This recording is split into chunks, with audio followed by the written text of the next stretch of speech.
Students, welcome to the program. The topic for today's program is Secondary Education Commission 1952-53.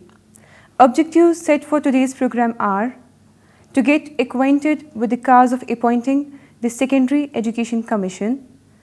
Second, to know about the aims of Secondary Education Commission. Third, to become familiar with the major recommendations of Secondary Education Commission. A number of commissions have been appointed in the past to survey Indian education: the Indian Education Commission of 1882, the University Commission of 1902, the Sadler Commission of 1917, and the University Education Commission 1948-49, all of which dealt incidentally with certain aspects of secondary education. But no commission had so far been appointed to survey the problems of secondary education. There were other considerations also which made a survey of Indian education in the country necessary. One of the major defects of the prevailing system of secondary education was its unilinear and predominantly academic character. The need for reorganization of the secondary education with diversified courses had become more urgent as a result of the acceptance by the Government of India and the state governments basic education as a pattern of education at the elementary stage. A need was felt to appoint a commission exclusively, extensively and intensively with secondary education. The Central Advisory Board of Education in its meeting held in 1949 and 1951 recommended the appointment of a commission for secondary education. Secondary Education Commission or Mudaliar Commission 1952 and 1953. On 23rd September 1952, the Union Government appointed the Secondary Education Commission under the chairmanship of Dr. A. Lakshmana Swami Mudaliar, Vice Chancellor, Madras University, along with 8 members. Now the terms of reference of the Commission. Under the terms of reference, the Commission was asked first to inquire into and report on the present position of secondary education in India in all its aspects. Second, to suggest measures for its reorganization and improvement with particular reference to first, the aims, organization and contents of secondary education. Second, its relationship to primary, basic and higher education. Third, the interrelation of secondary schools of different types. Fourth, other allied problems. So that a sound and a reasonable uniform system of secondary education suited to our needs and resources may be provided for a whole country. The Commission presented its report on June 1953 and presented its recommendations on almost all the aspects of secondary education. Now, the aims of secondary education as envisaged by Secondary Education Commission. As political, social and economic conditions change and new problems arise, it becomes necessary to re-examine carefully and restate clearly the objectives which education at each definite stage should keep in view. Accordingly, Commission has defined the aims of secondary education in the following manner. Commission envisaged that India has recently achieved its political freedom and has, after careful consideration, decided to transform itself into a secular democratic republic. This means that the educational system must make its contribution to the development of habits, attitudes and qualities of character which will enable its citizen to bear worthily the responsibilities of democratic citizenship and to counteract all those vociferous tendencies which hinder the emergence of a broad, national and secular outlook. Secondly, though rich in potential resources, India is actually a poor country. At present, a large majority of its people had to live at an economically subhuman level. One of its most urgent problems, if not the most urgent, is to improve productive efficiency, to increase the national health and thereby to raise appreciably the standard of living of the people. Thirdly, Partly as a result of this oppressive and widespread poverty, there is a serious lack of educational facilities, and bulk of the people are so obsessed with the problem of making some sort of living that they have not been able to give sufficient attention to cultural pursuits and activities. Hence, there is a need for reorienting the educational system in such a way that it will stimulate a cultural renaissance.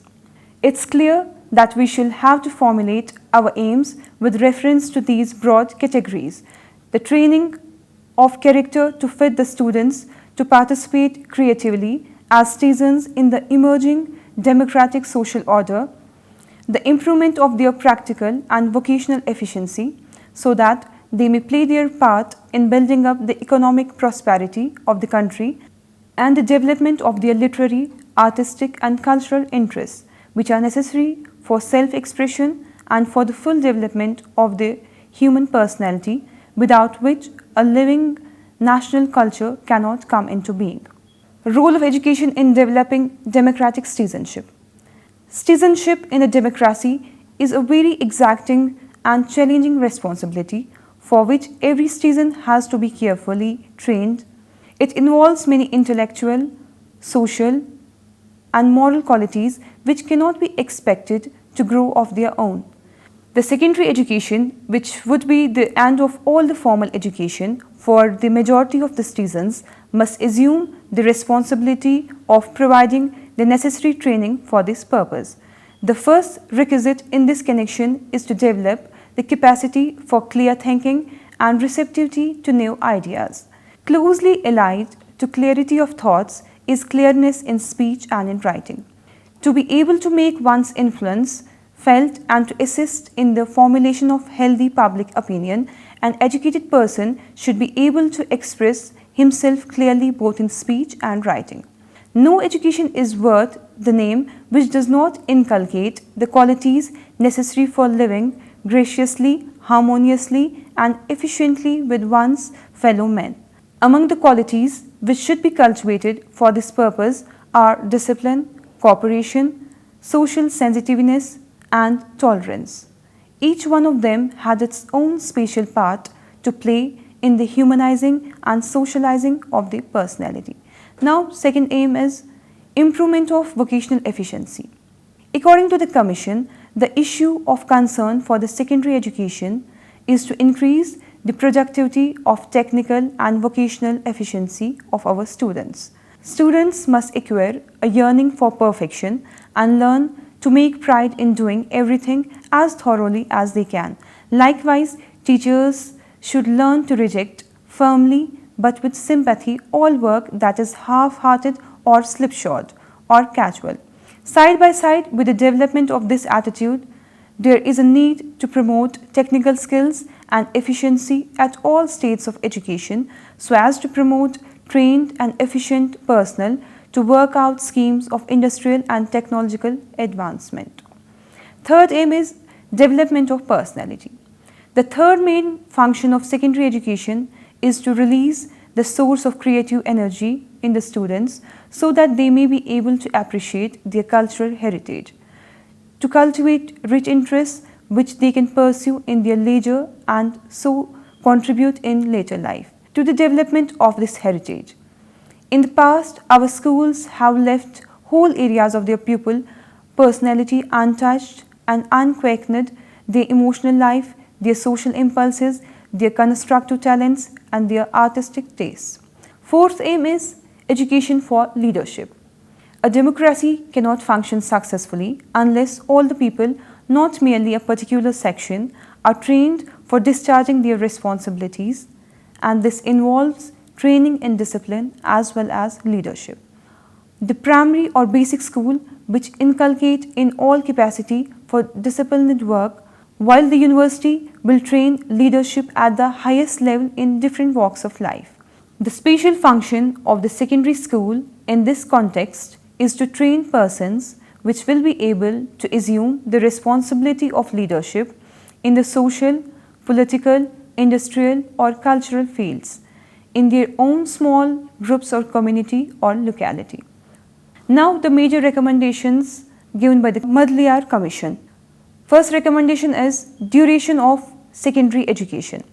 Traditional structure of education had been 4 to 5 years of primary education, followed by middle school education, followed by 2 years high school education leading to matriculation examination. The Secondary Education Commission modified the 2 years high school education and substituted it with 4 years higher secondary education, and later CAB, Central Advisory Board of Education, approved 3 years higher secondary education instead of 4 years, thus making it 11 years school education in total. Under the new organizational pattern, the Commission recommended that the secondary education should be for children between 11 to 17 years of age. It has divided the 7 years education into 2 parts. First part, the middle or junior secondary or senior basic stage, which should cover a period of 3 years. And second, a higher secondary stage, which should cover a period of 4 years. Now the second recommendation, the Commission recommended that it will not be possible to convert all the existing high schools into higher secondary schools in the near future. In the case of such schools, the problem would be to improve their efficiency within their present structure, and the recommendations that has been made elsewhere to reconstruct the curriculum and the methods of education will apply to them also. And thus, during the transitional stage, the existing high school and higher secondary schools should function on the lines laid down. Now the third recommendation, the present intermediate stage should be replaced by a higher secondary stage, which should be of 3-year duration, 1 year of the present intermediate being included in it. The senior intermediate class, 12th class, should be combined with the degree class, and the junior intermediate class, that is 11th class, with the high school.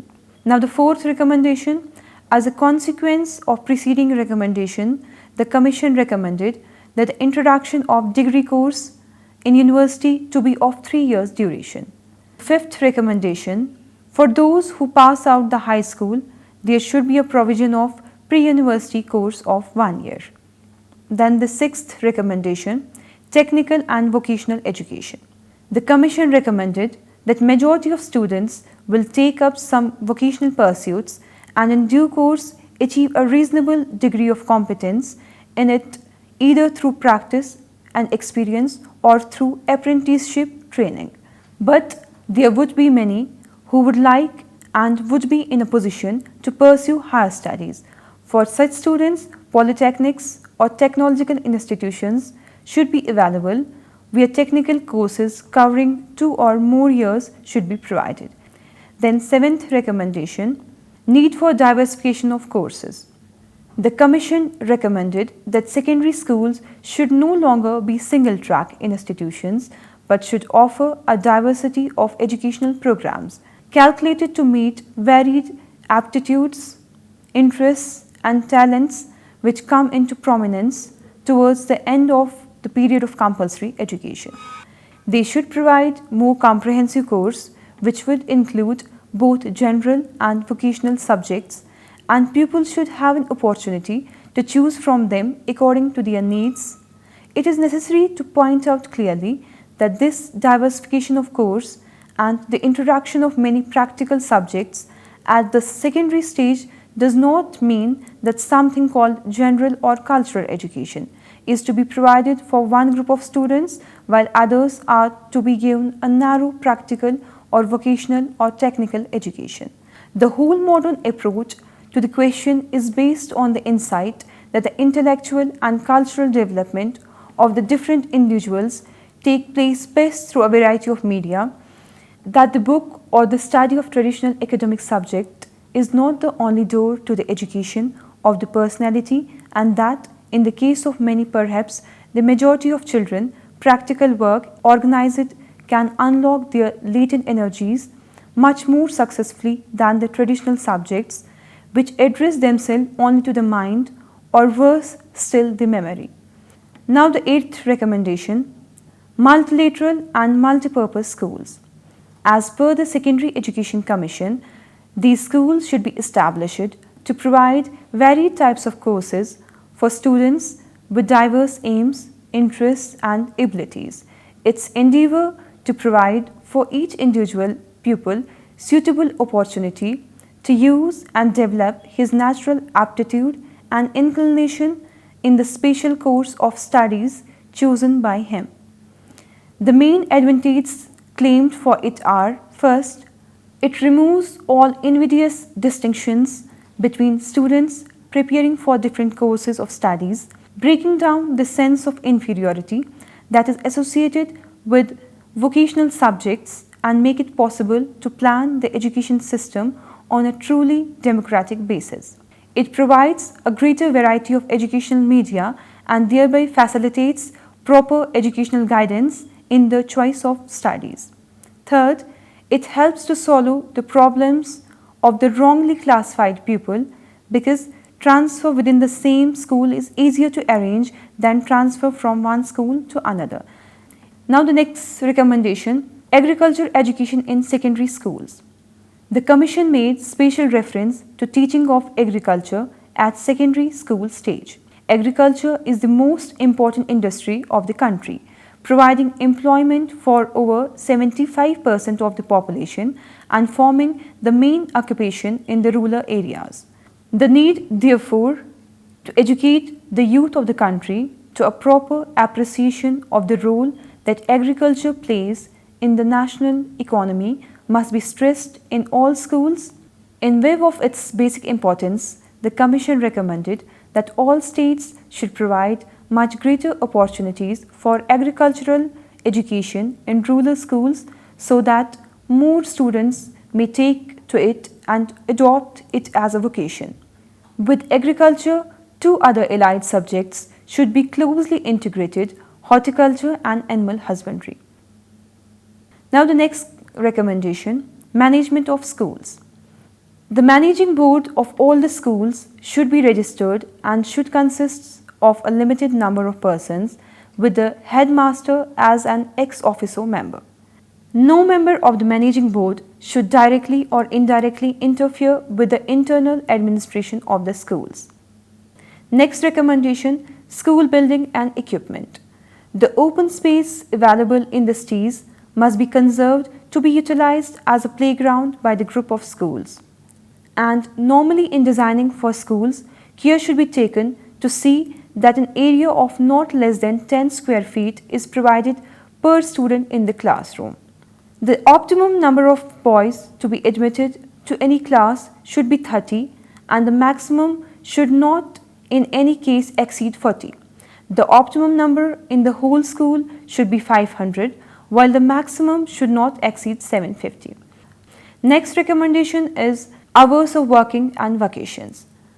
As a rule, the total number of working days in a school should not be less than 200. The working hours per week should be at least 35 periods of about 45 minutes each. The school should work regularly for 6 days in the week, one of the days being a half day when the teachers and the students might meet informally and work together on various extracurricular and social projects. And then normally during the year, there should be a summer vacation of 2 months and 2 breaks of 10 to 15 days at suitable periods during the year. Now the next recommendation, that is finance. A cess called the Industrial Educational Cess believed the amount collected to be utilized for the furtherance of technical and vocational education at the secondary stage. The center should assume a certain amount of direct responsibility for the contemplated reorganization of secondary education and give finance aid for the purpose. So it can be concluded that the Secondary Education Commission gave comprehensive recommendations pertaining to secondary education. However, it was found that the similar recommendations have not received due consideration in the past, but whatever the reasons for failure to implement such recommendations in the past, the country could have not afforded after the attainment of independence to neglect or ignore the great and pressing problems of educational reconstruction or failure to take immediate steps to tackle them in a manner conducive to the promotion of the welfare of its citizens and safeguarding its future as a force and progressive democratic republic in the Committee of Nations. With this, I conclude today's lecture on Secondary Education Commission 1952-53. Hope you have enjoyed the session. For now, it's time to say goodbye. Stay blessed.